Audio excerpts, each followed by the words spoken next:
Hello, and welcome to the Pedophile Huntress. We're here to discuss and normalize the hard discussions around the crimes of childhood sexual abuse. Society avoids what we will address and face head on here in these discussions. With me tonight is Carol Boyce. She's the author of First, I Believe You. It's a fantastic book. You should get it. If you're also interested in hearing her story, she's been on the podcast before, and her full interview is available in an earlier episode. We have one goal tonight together being here. We just hope that we can help your pain. We can bring some understanding to your broken heart and set you on a freer path than you have been before. I found this interesting statistic that I wanted to open the show with tonight. In the United States, between 1980 and 2022, around 15% of families reported to have had an event of incest in the family. But here's the interesting part. While 46% of rape victims who were children were raped by someone in their own family. So how can those numbers be the same? 15% of Mhm. families report, but 45% of rape victims that are children, 45% It were was a a family family member. member. Isn't that wild? And so Yes. I guess I'm just here to say that these are colonies of darkness. I don't like saying that. I don't like saying that I came from darkness. But again, we ended last show with if you're in those colonies, get out. It's so important. We don't like saying it, but it's certainly true. Tonight, our discussion is going to be around submission or child compliance because that's really what it is. We're going to talk about what grooming looks like when it's our parents, because it definitely feels and sounds very much like parenting to us as well, but it's detrimental in our lives, and how that submission damages our ability to seek help, to talk, to tell our stories, and actually to even remember our stories. And then we're going to end with kind of sexuality with trauma and how that submission carried with us into adulthood and how that formed the choices that we made or didn't make in our relationships. So I thought it would be good to start with a story tonight. It kind of sets the stage for what we're talking about. My daughter and I write a blog together, and she wrote this blog called Breaking Up is Hard to Do. And she's talking about exposing secrets in the family. And she writes, I remember showing up to a funeral, some distant relative who I'd never met, and encountering my grandfather. I was 14 at the time and completely aware of what he had done to my mother. Up until this point, we didn't have much contact with any of the grandparents, but almost as soon as my mother made eye contact with her father, she was bringing him pie, laughing at his jokes, and seemed to be on some eerie autopilot that nobody could turn off. I was flabbergasted, I was angry, and I was triggered. So, trauma bonds, Carol, Yeah. that, right? Isn't that Right. just what she talked about? And I remember that day so clearly. I was 35. I'm almost 60. I am so far from that time, but I have to tell you, even if my father were to walk in this room right now, I'd probably get up and hug him because it is so built into the fabric of how they Mhm. raised us. So let's just open it up. I want to start with you. What did that? Isn't that just a perfect thing? Weren't we always on autopilot? And then when did we come Yeah. off of autopilot? About 50 years later, right? Mhm. Mhm. Well, I think it really shows the complexity of these relationships. I mean, it's just unbelievable to have this person that many times you just dearly love. I mean, I very much respected my father and really loved him, and of course I had no memory of what he was doing to me until I was 36. So the whole thing is so confusing, but I certainly hugged him if he ever wanted to. Wasn't a real warm kind of huggy person. Our family wasn't really like that. But yeah, you go on autopilot and do what you've been taught. You do. And so, what did some of the grooming, how does grooming look different, right? So we understand the autopilot. Talk to us a little bit. I love Carol sent me this. I asked her, what are some things that we could talk about? And she said, let's talk about what grooming looks like when it's our parents. And indeed, it's Mhm. very different. So, what are some of those things that could look like parenting, but are really grooming in our case? Yeah, interesting. Comparison. Yeah, they're parenting. And I think, in my case, it was, I was very complicit. I mean, if they said jump, I said how high. It was certainly that kind of an environment where, grooming was just being a child that did what they were told and were not, outliers and acting out. And my siblings did a whole lot more of that. And I think they just did not have this terror in them like I had. So how Right. And about so, you? well, so fear of punishment is right what I hear Yes. you saying, fear of Yes. punishment.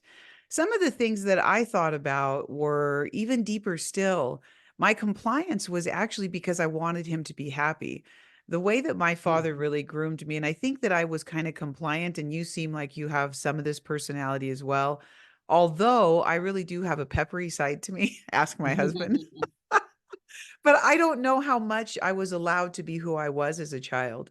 And Mhm. so a huge part of my compliance was number one, I didn't have a choice. And that's very clear. And I would have been punished. So I do think fear of punishment is first. Mhm. But then I also think you talked about, and I know people listening are thinking she loved her father. I mean, you loved your father, but when you're a child, the only thing that we know is what they're giving to us. So they are the person who feeds us. They are the person who gave us Yes. life. They are the person that opens the door for us to go into our home, to eat and take baths Mhm. and watch movies.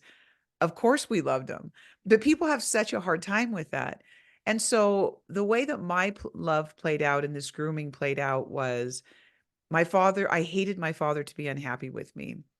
Now, I know my husband hated that too with his dad, but I don't think in his case it was exactly the same. So unfortunately, Mhm. that really sets us up for it's grooming in our case, right? So Yes. I mean, Mhm. I never received any attention from my father outside of his grooming. And that Yeah. sounds, it sounds drastic, but if you think about it, why? I mean, he didn't play games with anybody else. Did he rape everybody else as often as he was raping me? Probably not. He didn't play games with them.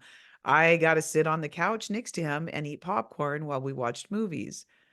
Was that a loving gesture? I don't think Yeah. so. He'd rub my leg. You know what I mean? So Mhm. beyond the fear of punishment, they build this relationship in you, just as a parent does with another child, right? So Yes. the Uh-huh. complication is that these stereotypes of parenting that are good Yeah. become very negative with us, right? Mhm. All right, so Mhm. here is Kevin Boyd. You guys, we're going to welcome Kevin Boyd right now. He's joining us. Great. So we're going to stop for just a minute and let Kevin come in. Here is Kevin. Kevin, we are to introduce Kevin Boyd. He has written a book and has his own help. He has the same goal that we do to help the brokenhearted and, set you all on a road of freedom. Kevin, tell us what your book is. Your book is called, My book, first of all, thank you for having me. Greetings, yes, you're everyone. so welcome. My book is called Blessings in Freedom, and there's a whole lot in that title. And so basically, the premise is coming out of the victim mentality and knowing that your past doesn't have to define your future. So, all the strongholds and chains and all the things that were had me locked up, I found the freedom in Jesus Christ to rise above all the unfortunate circumstances and walk in Yes. victory. Yes. So one of the things actually that I did want to say now that Kevin has joined is each one of the panelists on tonight, our fathers were our abusers. We did come through incest. And I think the underbelly of incest is the parental figure being the father. Obviously, right after that is the mother. I've looked at statistics about that. But Kevin, to bring you into the conversation, we're talking about submission or child compliance. And is that willing or is it coerced? And I think one of the things that we were just discussing is what looks like parenting in a normal household looks like grooming in a house of incest. And as a Mhm. result of that, all we do is walk around complying. Or I remember in your case, Kevin, you stayed gone from the home. And again, Kevin's full story, he's also been on the podcast, and his full story is available as well in a different podcast. But I remember saying that you stayed home. But we were just chatting about what does grooming look like when it's your father? Kevin, can you talk about that? So I think grooming is the same principle in any of the abusers. Typically, unless you're like kidnapped off the street or something, they don't typically go full force, full Monty on the onset of planning it in their mind that they're going to do it. They start out with petting or rubbing or touching, or even supplanting thoughts in your head. Oh, you're pretty. Oh, you got a nice butt. Yeah, I remember that. The My father options saying are that endless. actually. Yeah, the options are endless, but I think, you know, come sit on grandpa's lap. You know what I mean? I mean, there's Right. so many ways that you can open that door. But for me, I remember I was sick. I remember like it was yesterday. I was 5 years old and I had an excruciating fever. An excruciating headache, and I was so sick that I had to go home from school. My mother was a school teacher, so of course, she was in elementary school. She wasn't home during the day, so I had no choice but to spend the day with my dad. I was glad. I was really happy because my father wasn't really the nurturing type. So to spend the day with him was like a highlight. I get to spend time with my Right. dad, which I never do, one on one. I did have an older brother. But nonetheless, I was so sick that I literally, now this he did not plan. I was so sick that I was burning up. So he had to take my clothes off because I was drenched in sweat. So that part, it was not his fault. But I think he used that as an open door to say, I'm going to Mhm. get this little boy naked and I'm going to, Mhm. send him, steer him in the direction I want him to go. So initially, the very initiation of it was, now that I'm new, lay on top of daddy. And even at 5 years old, I just said something's, you know, five, you can't put it in words, but Right. in my spirit, it was like a yin and a yang because I was Right. excited and I felt I don't know if I want to say wanted, needed, but I felt something, spending time with my Mm. dad. But at the same time, I felt awkward because I said, I don't think I'm supposed to be laying on top of my dad knew, but I just dismissed it. What do I know? I'm a kid. So Right. maybe it is normal. Maybe it is okay. You know what I mean? And so Yes, over a absolutely. period of time, that's when the grooming started. It started out like that. Then it was rub this, touch this, and you know, the It rest. grows, right. I think that that's really important. Right before you came on and joined us, one of the things that we were talking about, they think that we comply only out of fear of punishment, but the truth is they build this wanting. We want their love, we want their time, Yeah. we want their affection like any child would. And so it's so sad that in our case, to respond to those needs was incredibly damaging. And so I do think there is mystery around.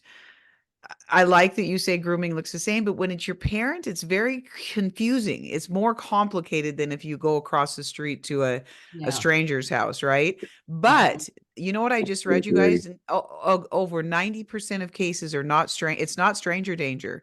These are people that Not at children all. know. No, not at all. And so the world has this wrong, but they're supposed to have it wrong because then it continues to happen, right?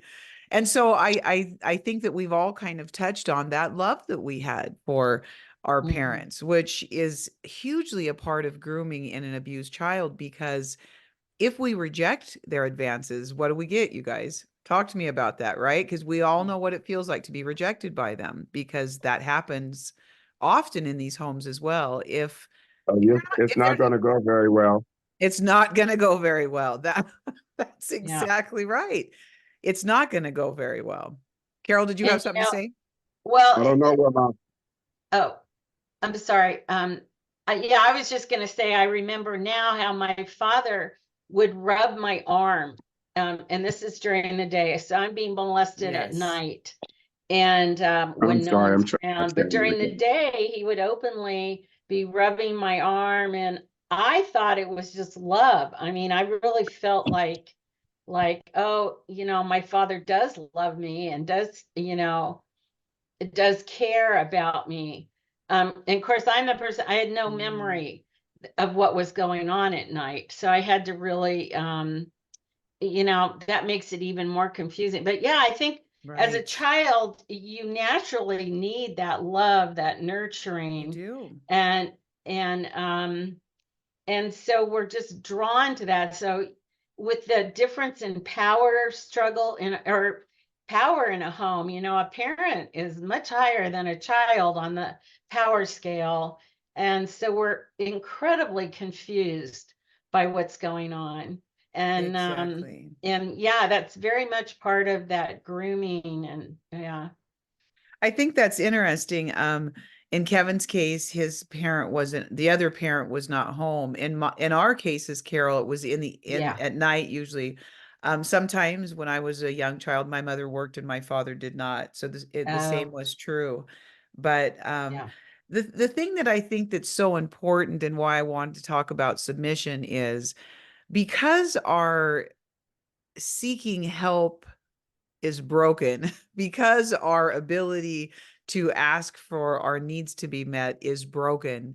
What Yeah. I wanted to start a foundation of was how that carries on with us as we move into adulthood. I know for Mhm. me, I was in a very abusive marriage for 18 years. And when I left him, he got cancer and he came back and he said, in front of our children, Jody, I could do anything to you when we were married. And it just made me burst into tears. But the truth is I had been all I knew was compliance, you guys. I complied with everybody. Oh, Mhm. you want to sleep with me? Okay. Oh, you want me to get drunk with you? Okay. Oh, you want me to put my head in a boil of boiling water? Okay. Like I Yeah. had really kind of come out into life where I had no self boundaries, not even Me one, too. not even one. So talk to me about that. That's exactly the foundation I wanted to build, because I think this is where we get stuck when we grow up. So Kevin, go ahead and start with that. And then Carol, I'll to you. Okay, so there's a couple of things. Once your innocence is taken, it can never be recaptured. You can't unlearn Oh, what you've yeah, already learned. And a lot of times, even unknowingly, dysfunction becomes our normal. It's our reality. it Maybe is. you're not getting molested down the street, but here in this household, this is a Mhm. regular occurrence. And when you do something over and over again, it's in your psyche, it's in your spirit. It's just what you do in It's our new in normal. It this is our new setting. normal. Mhm. So unfortunately, you I don't want to say you get used to it, but you learn to deal with it definitely. Because what are you gonna do? You're gonna go live in the park? Yeah. You Right. know what I I mean? don't mean to laugh, You but we can't don't you have can't choices. you can't get a job. You're not 18. So what Exactly. you really and then if you Yeah. tell somebody, they might believe you, they might not. Which is Yeah. almost worse, Hello. actually, to tell. Yeah. Yeah. It was very So unsafe, you're very, stuck. very unsafe to speak up about really anything in our house. And interesting Hmm. with my case too is it was my mother I was so terrified of when here my father was doing the molesting, and he was this passive, quiet personality, and Hmm. my mother was terrifying. And but it didn't really matter which parent. You knew not to speak up. You knew it was totally unsafe to say anything, at least in my case. Right. So Right. Kevin, Yeah. how was your mom during that time? Did you, you know, where did she fit in this for in the grooming and the parenting? What did she look like in parenting? So my mother was a classic mom. You know, we grew up in church. We had to go to church. She has morals and values and things like that in us. You know, I think she was a Christian woman, but I think she was also a woman that settled. And when I mean settled, she was a hard worker. She was into social things. She was like the coordinator for Mm, church. So she organized all the programs, the Easter Mm. program, the Christmas program. You know, the kids loved her. You know, she was a school teacher for over 30 years. So she was definitely empathetic. But when it came to home, it was like whatever happens at home stays at home. And I'm not saying she condoned that because I really don't think she knew. The only thing that I have with my mother is that my mother knew that I did not like my father. She mm, knew that because I mhm, every chance I get, I and you know, be mhm. disrespectful and all of that. And I remember one time she said, "That's still your dad." So I don't know what's going on, but that's your dad. So you can't just be, you know, talking crazy and so. But I wanted her to ask me Right. specifically, is something going on with, you know, like maybe she wouldn't know it was necessarily sexual, but more, you know, I wish she would have probed into it because it's not normal for a kid not to like their parent. And Right. I feel like Not with she such disdain. Right. I Which, don't feel like she got into it enough. But at the same time, I mhm, was scared because I was like thinking about the mhm. consequences. Will they get a divorce if I told her? Is she gonna me? Gonna be family outcast? So I think Right. I struggle with it too, as far as just coming out clean and just telling her, and whatever the Right. consequences. I wasn't strong enough to do that, so I can't put all No. the blame on her. But You know. Kevin, I have a good friend that's the head of the intake program in this area for sexually abused adults and children. And they say the same thing every day, that these children are very aware, like you were, Kevin, that the father is the breadwinner infrequently in these homes. And they know that the family will become totally unstable. They might divorce, they might split up, you might not eat, if you start speaking up about this. So really, you were very sensitive about what was reality. You're very smart, and kids do this all the time. They take on a huge amount of the responsibility for what's going on when it isn't their It's responsibility not. at all. It's not. And one of the things, listening to this is we own a lot. We become complicit in these things that we haven't done. People really are supposed to be protecting us, which if you're Yeah. listening, it's so important to be asking your children the right questions. I know Hmm. my girls have asked their kids and actually they've gotten some answers they haven't wanted, but at least they're asking, right? Because that's the only way that you can get there. But Only going way. back, right, Hmm. going back to our theme, I one of the things that I love, Kevin, about your vulnerability, and Carol and I, we are all in this to be as vulnerable as we can. That the submission that was for whatever reason, all these reasons we've talked about, whether it's because we wanted to or didn't, most of the time it was fear of punishment. It wasn't going to go well, like Yeah. Kevin said. So how do we, now that we're adults and we're all older, right? We're not in our 20s and 30s, and it takes a lifetime to unlearn Yeah. that training. And that to me, if we could take the fog away from that, right? Because so many people listening, and I talk to so many people in what I do, and they're still in that stuck place, you guys. Often people actually don't enter into relationships because they have no idea how to say, nope, get away from me. Nope, don't touch me tonight. Nope, I don't want this. Nope. We don't know how to ask for our needs. We don't know how to have any kind of boundaries with people. So, how did we start? I know, in my case, it took a lot of counseling to unravel who I was and I had to go back to my story before I could ever get my voice back. What did that Yeah. look like for you guys? Well, I kind of feel like, we grow up and like you say, we have no boundaries. We're horrible at setting limits. And there's a lot of luck in who you end up with, or what kind of relationship you end up in, or no luck. But I think what happens is we keep getting in situations that don't work because we have no boundaries. And like me, and maybe you're doing too, you keep taking it to the therapist and going, why isn't this working? Why is this, so Right. difficult? And then you slowly, hopefully learn how that you'll still be cared for if you set a boundary, hopefully. Or Right. that And you if get, not, you're in the wrong relationship. yeah, or Right. that, it took me a long time to know that if I had boundaries, people would still care about me. They wouldn't just discard me. I think I learned that growing up. If I said anything, I thought they'd just get rid of me. My Right. father was always threatening to leave me somewhere on a street corner. And, In your and I, childhood? yeah, Well, as a child, that is mhm, grooming. That is grooming. Right? that is, yeah, thank you.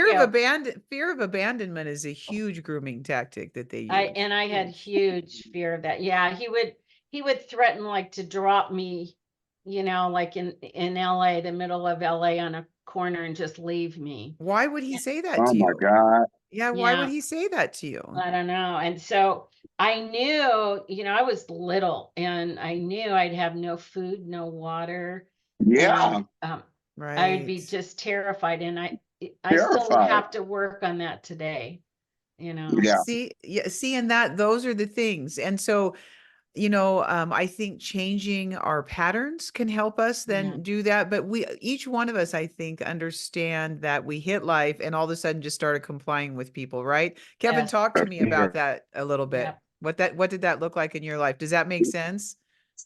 So my dad, no, absolutely. His fear tactic was if I told anybody, he would kill me or Mm, kick my butt. Wow. mm, Yeah, right. So enough Right. said right there. So the thing is, Exactly. terror. what sent me down, what sent me down a road of destruction is that I equated sex and love and Yep. attention, I equated them all in the Yep. same thing.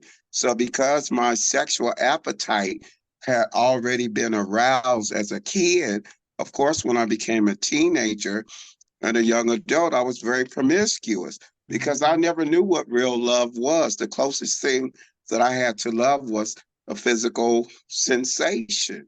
So I became very obsessed with sex.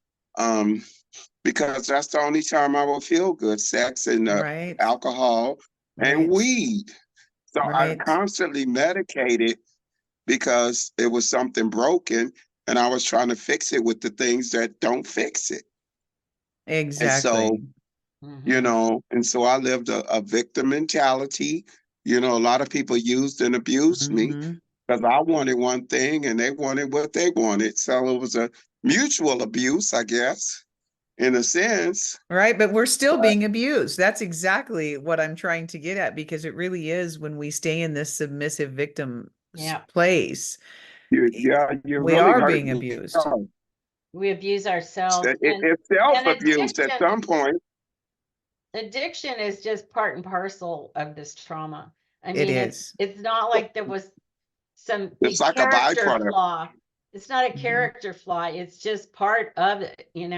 And I don't know anyone that didn't come out of a sexually abusive environment that didn't have, addiction is, Now that you say that, I haven't It's either. If a it's, coping mechanism. it yeah, To it is. some is degree, we have to find a way to totally. cope. Either we put it out of our mind Yep. completely, it didn't happen, or we look for something to fulfill it when only Jesus can Right. fulfill it. For those that believe in Jesus, only Right. he can really fulfill it. So we're looking for natural ways to fill a spiritual void.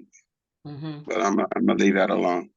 No, and that's okay because it's true. I always say that a mind cannot heal a broken heart. Only God can. And I really do. You know, I'm a I agree. Jesus girl, but it's Yes, I that agree. I think to get the pain to stop, there are no band-aids that in this world that work. There just aren't. And I've done, 20 years of counseling, but I have to tell you, every time I left that counseling office, I ran home and prayed and Mhm. Yeah, grab my Bible because that was the thing that brought logic to me and helped me with boundaries and helped me understand Yeah. what love was, unconditional love, right? And Mhm. so I think that's very true. I do think, yes, that we cannot heal a broken heart outside of the love of God. That's my belief anyway. yeah, However, I do agree. I do agree too. And I think, though, you guys, that God then calls us to help people understand what that looks like because unfortunately, there's so many people who, like I hear these people, I'm disabled, I don't get out of my house. You know what I mean?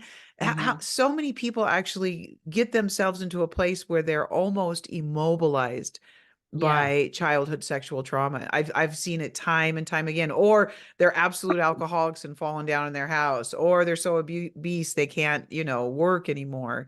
Yeah. And so I do think it's a responsibility once we've found this. And I so appreciate that you guys are here to talk about this because I see that the tragedy, you guys, is keeping people imprisoned. It's not that clear to them.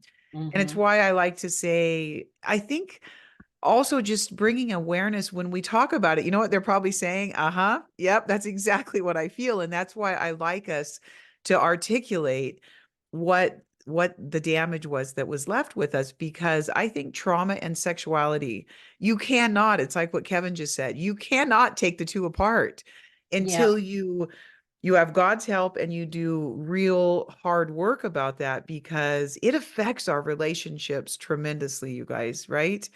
Tremendously. And it doesn't happen in a vacuum. Absolutely. That Mhm, we have sexual abuse going on in the family. Well, that family is very dysfunctional, is very messed up to mhm. begin with, or the sexual abuse wouldn't be there.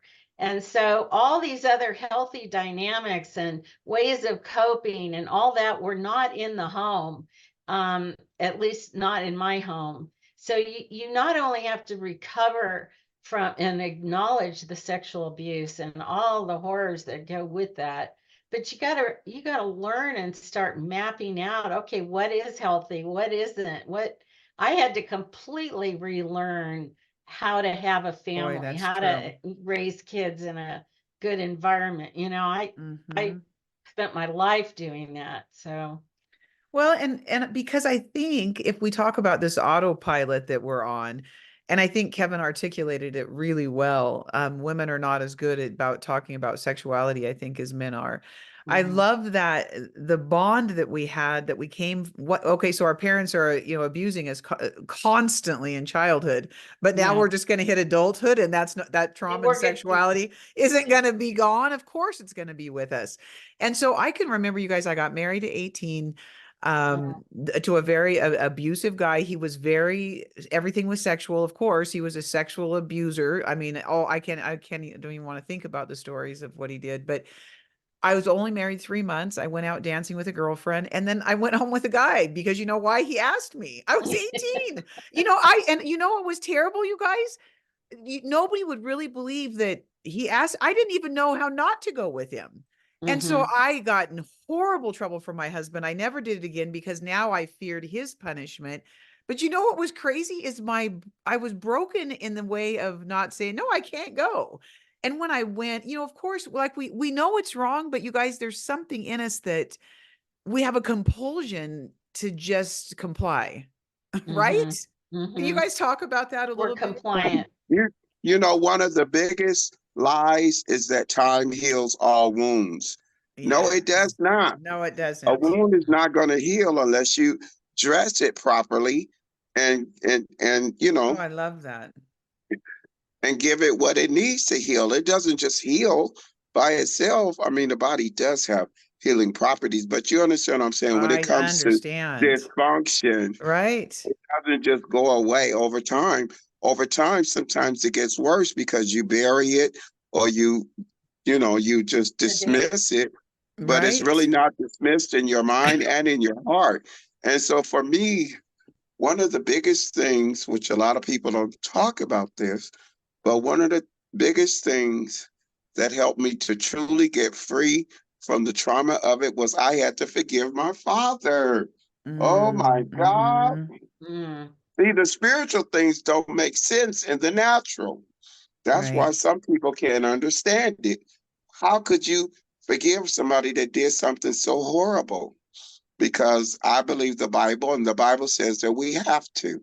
That's why. Well, and talk to me But about, and I'm fine talking about forgiveness. In my estimation of forgiveness, I am so thankful to forgive because do you know what it does? It separates me from that abuser. And that's the way I look at it. I learned that I was distinctly different from them. And before I could release that forgiveness, particularly toward both my parents, hugely both my parents, but I almost felt in the ring with them until when I said I Yeah. was sorry and I forgive you for everything you've done, all of a sudden it separated me from them. And I never, until I really released that true forgiveness, I didn't feel separate from them. Does that make sense to you guys? Yeah. excuse me. Absolutely. Oh my God. Like there's some adages they say unforgiveness is like drinking poison and Mm, expecting the other person to die. And it's really true because when you don't forgive, you hold yourself captive to the trauma. Oh, they did this, I'll never. So you're constantly reliving and thinking about them. They've gone on with their life. And they have. sometimes people don't even know the Yep, magnitude of what they done, and they just that is happy. so true. And you sitting up here, oh, I can't go there, I can't do this, nobody likes me, everything, no, Right. that was Carol, then, this is now. right. Carol, what were you going to say? Well, I was gonna say, I totally forgive my mother, and again, I had all kinds of mother issues, and I can totally let go of that. But honestly, I deep down really struggle with that forgiving of my father, Right. and It's you know, deep. it's deep, and at some level I do, but there's still a part of me that just can't. I just don't get it. I can't imagine doing that, and him spending his entire life after I confronted him denying that it ever happened. And he just Mhm. died, a couple years ago, never acknowledged, never apologized, called me a liar, called me everything. Mhm. It's very hard for me to say, oh, I forgive you. That's the honest truth. And there's nothing wrong with that. And I think Yeah. last week, Kevin, we talked about what justice looks like. And when I asked the panel to describe what justice looked like, it was dead silent Hmm. because sadly, none of us have received much justice. And I think that sometimes it's hard to forgive because we have to let it go, all of that wrong. All of that too. All Yeah. of that wrong, right? Like if Yeah. I let it go, and to me, that's why it kept close to me because I needed it close because it wasn't complete. And it's hard to find satisfaction in saying, okay, I'm going to lay this down now. I'm done. That's a hard thing to do when, like Kevin said, your innocence is robbed and it's never coming back. So, God talks about restoration. Well, what does restoration look like Hmm. when those things have been robbed at such an early age, time and time and time and time again? How does that Yeah. happen? That's very interesting what you just said. It's incomplete. Hmm. Yeah, that's very interesting because it's true. You don't have that. You don't have any closure. You don't have anything when that person hasn't apologized, acknowledged, or done anything. And so maybe that's what I'm struggling with. I don't Right. know. I have to think Incomplete about is that. really hard. You know, it's a easier example to follow, although I can follow it very easy because when you've been raped for years as a child, that's a lot of, oh my gosh, and these people never go to jail. I mean, how often do they go No, to jail? no. Never. But it's kind of like that lady that my father murdered that lays up in the ground. That Hmm. is very hard for me to let go of. Now, while Oh I could yeah. forgive him for that because I didn't do it and I had no part of it, it's very incomplete for me. And I think many of us do feel that way, that our Yeah. suffering isn't complete. Like, where do we find comfort? All of these things. And so it makes the journey incomplete. And then it's Yes. difficult to say, yeah, and I don't think forgiveness does button it up and put a nice bow on it. I don't think that's what forgiveness says. For me, forgiveness just says, God, do whatever you want with them, but I want them out of my life. Yeah. That's how I describe it. I don't know. Yeah. Kevin, how do you That's great. describe it? Yeah, forgiveness doesn't necessarily mean you have to trust them and have them in your life. But I will say, as a Bible believer, the Bible says, honor your father and mother, that thy days will be long upon this earth. So, although I'm not happy about what he did, I know that as a Bible believing Christian, I have to forgive him. And the thing was, I will tell anybody it was not easy at all. It was the hardest thing that I had to do, but the Lord gave me some insight on it. He said, first of all, you have to understand your father didn't have the capacity to love you properly. Your father was an abused man, and I found out that perversion runs in the bloodline, in the family. So we've never had this conversation, but by way of Holy Spirit, I truly believe that my father was violated in some way. And so he just became a product of what was done to him because he Yeah. never got any intervention. He wasn't emotional. He was just a man physically, Mhm. but he was messed up from the beginning. He was an alcoholic. He was a womanizer.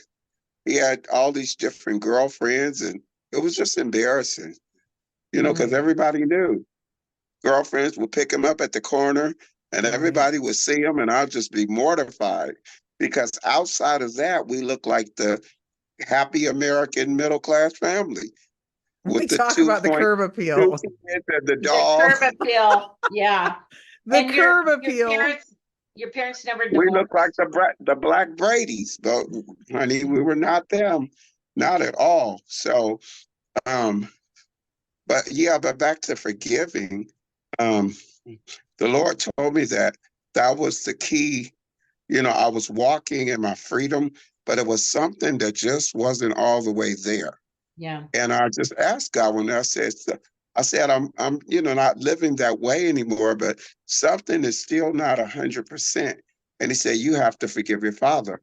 So of course I said, how, how can I forgive him? He ruined my life.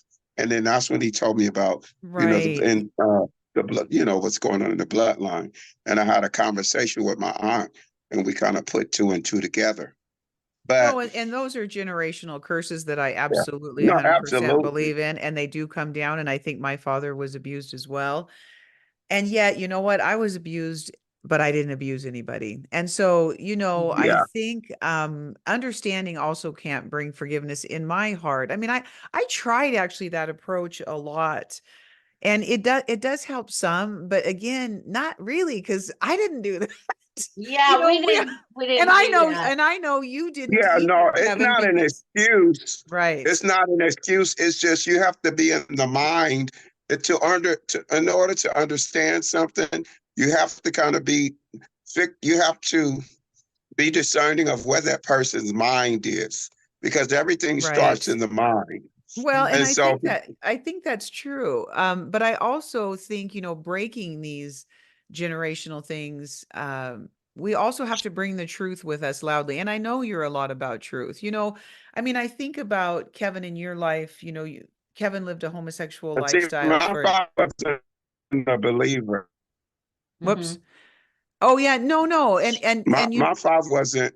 I was yes. so his what I'm trying to say is his morals were not where my morals are. So he would do something that I would think twice about, because I was raised in the Christian church. He, on the other hand, didn't really go to church. He would go, Hmm. once a year for Easter or something. So his whole makeup wasn't that of a godly person. So Yeah. a ungodly person is going to do ungodly things. So, Right. so that's what I meant when I said understand him because he was broken and he never got fixed. So, Right. you know, I'm not going to No, say no, and it made I it think that's a, easy. yeah, it's a good Yeah, I'm not point. going to say it made it easy for me to forgive him, but it gave me more clarity as to Yeah. why he did it. And I will say this, and then I'll let you guys talk. Um, I had to be very careful because there was an incident, and I mentioned this in a former broadcast with you, where that enticement of abusing somebody else, it crossed my mind. Hmm. I'm going to tell the truth here because this is Right. going to help somebody. It crossed my mind. And in the moment, the Holy Spirit said to me clearly, do you want to do this to somebody's child? Do you remember how this affected you? And he also said, if you open this door, you may not be able to close it. So I Hmm. thank God to this day that the Holy Spirit, Yes. even in my condition, was able to speak that to me because only God knows where I would have been now if I would have went down that road. But it scared me, Exactly. a good kind of scare, because I Hmm. realized that I have to be accountable for every action, and for every action, there's a reaction. And so I made it my business never to put myself in, you know, first of all, never to listen to those ungodly thoughts, but never put myself in a situation where that would even be an Hmm. option. But No, it I think, scared me because I realized that that same demon in him could have rose up in me if I would have fed it. right. So I do know that people that are abused, I'm not going to say, I definitely won't say all of them, but they have the potential to be abusers because that's what's been put on your plate. So what Hmm. are you going to cook if your mother only cooked you rice and beans and that's all you know how to cook? Then what are you going to cook the next person? Rice and beans. That's all you know. Not making it right or wrong, but I'm just saying No, I get, sometimes we're just a product of our environment. Yeah. right. But there's And- choices and see, go ahead, Carol. yeah. Well, I also want to acknowledge that, when it's the same sex parent that's being so abusive, that I'm sure that has a whole another level, like with Kevin, with having a father, his Mhm. role model, um, abusing and just being a man that was abused, that takes a whole lot of courage to speak up about that. And I think there's so many men that really struggle with facing it head on and Mhm. facing the reality of that. So I really appreciate what Kevin's saying. And yeah, so it's hard when that's your role model has been doing that. And I think men struggle a lot with that. And I'm sure women do too. And it's a horrible, horrible It is, and there's a right. intergenerational trauma. I think that there are a lot more men. I actually, in my community, had a family come up to me, the wife, and said, we read your book, and I just wanted to tell you that my husband actually was abused by his father and it's gone through the family. And a couple months later, the husband came up to me and said the same thing and just said that they didn't stand up to their father. And then when his children were abused, the entire family protected the dad.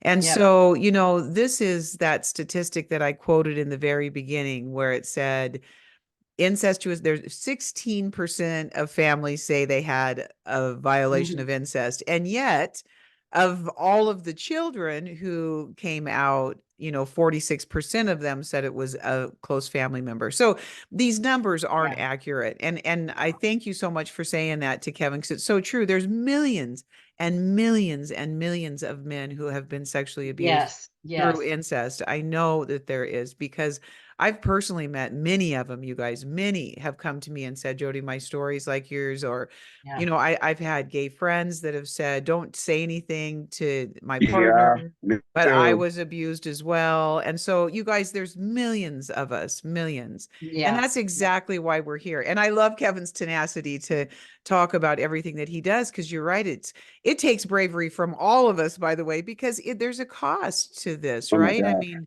there is a there cost is. to this. Yeah. And we, So the thing for me is that being a man, see, there's just so many levels and layers to this stuff. Um, Not having a father figure, Yeah. that also shaped my life. I have a physical father in the home, but he never took me outside to pass a football. He Yeah. never told me what it's like to date a girl, the do's and don'ts. He never instilled anything in me. Yep. He came home drunk, Mm. in a drunken stupor, and went to sleep so he can for the night, the next night. Mm. So he really didn't teach me absolutely anything. So I Mhm. didn't have a male, a role as to what a man is, what a Yeah. man isn't. And I began to idolize my mother. So then I took on, I'm not only dealing with the sexual, but now I'm taking on feminine traits Mm. because I want to go to the beauty shop with Mm-hmm. my mother. I want to go to the nail shop Mhm. with my mother. I want to saw my mother and her girlfriend gossiping and doing lady stuff. So unknowingly, I wanted to do what my mom did. Mm-hmm. So I be not only trapped up with the sex, but became effeminate. Wow. My You Yeah. mother know, Felt likes pink. I safer. like pink. yeah. Your mother likes shrimp fried rice. I like shrimp fried rice. Mm-hmm. Wow. To That this is day, I such a love good shrimp fried point. rice.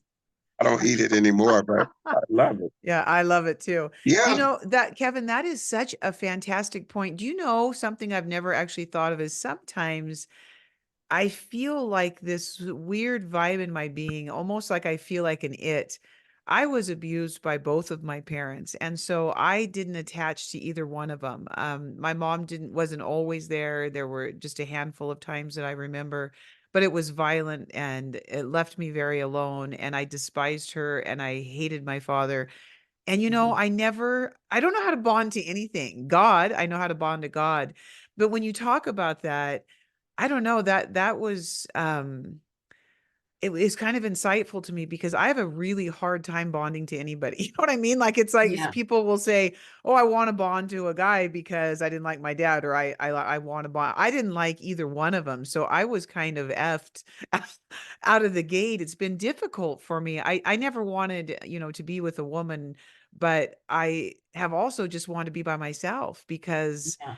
you No know what I one. mean? Yeah, I didn't want Well, to be it's with safer. anybody. It's It's very safer, safer. Jody. I mean, Exactly. you couldn't trust either side, You can't trust, yeah. neither mom nor father. So why would you want to trust anybody, you know? See, and that's the thing about this that I think is so good when we hear from people who are listening. They'll say, "I just want to be part of this," because people don't talk about these things. It's Mhm. struggles, it's daily struggles to be who Struggles. we Yeah. are, till we can even come here and talk about and share these vulnerabilities. Because it's difficult. It's very It's difficult. difficult. Carol, what were you going to say? I'm sorry. I think I interrupted you. No, I think I said it, but yeah, and I think at some level I had that too. There was no trust. Well, when a child cannot go to anybody to speak up about what they're actually feeling, or Mhm. it does not feel safe, you're not really bonding with the people in the home. You're not bonding with the parents. And I think like Kevin's saying with the father, my mother was drunk every night, and she had no capacity, to take care of us Mhm. emotionally. She couldn't take care of herself. And my father certainly wasn't, any model of emotionally being available. So it's you know, I mean, I can see why Kevin had a mother that was really good. So I can see why he would go Right. with Well, her. and you Yeah, know what? Right. absolutely. I was close to my grandma, and my grandma smoked Yeah, and gambled and drank gin. And guess what? I love to smoke and gamble and drink gin. yeah, In fact, I true. had a girlfriend. I said, I don't know why I like to gamble. She's like, yes, you do. It's your grandmother, the people that See I what I love. mean? It's natural. It is. It's And natural to, it's yeah, natural to take on the traits of the person that you idolize in a good way. that's Yeah, very I want to true. be like, I want to be like, I want to yeah. be like whoever it is. Right. Hmm. But why do you see that as bad, Kevin? I'm not sure if I see that as negative if it brought you comfort and that kind of thing. Just because as a man, you shouldn't have brought on those effeminate qualities. I'm not really sure. I just don't know. Yeah, yeah. So for me, I think it was anti-man, Mm, anti-man in the sense that men are supposed to be the leaders, the protectors. So I don't mm-hmm. know how much of a protector you're going to be if you're effeminate like a woman. Like that's just, I don't think personally that that's a positive characteristic of a Hmm. man. But on the flip side of that, one of the issues that I have is, and I think the reason why a lot of men in particular don't come forward with this kind of stuff is because we've been conditioned that men can't have emotions. We've Yeah. been Right. conditioned that men Right. can't cry. We've been Hmm. conditioned that men can't have feelings. Oh, you acting too girly because you cry? No, Jesus wept.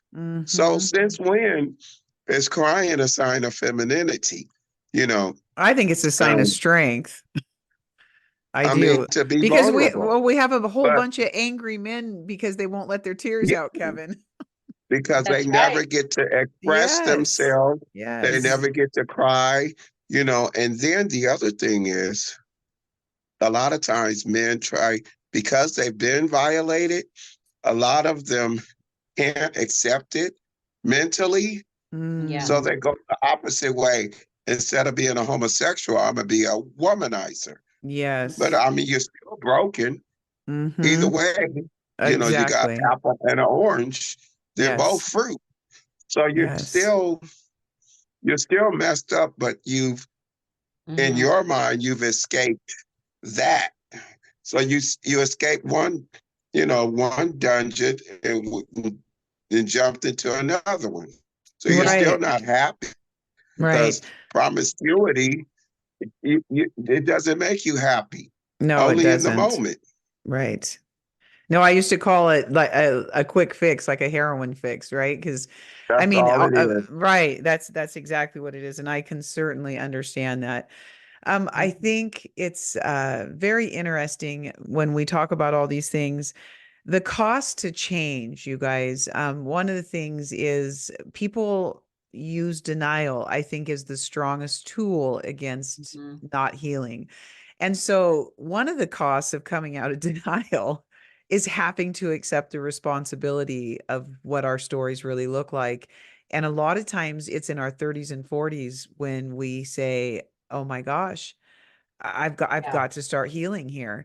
And then Hmm. the tragedy I think that people face is looking back and saying, "Oh my God, there's so much loss behind me," right? I haven't had Hmm. children, I haven't been married, I haven't Yeah. because we just run as fast as we can to get away from the pain, to get away from the just thinking of it. So talk to me a little bit about what it feels like to actually stop and say, I'm going to do the work and the cost of that. And you don't have to go in deep detail, but I bet you guys both understand what I'm talking about.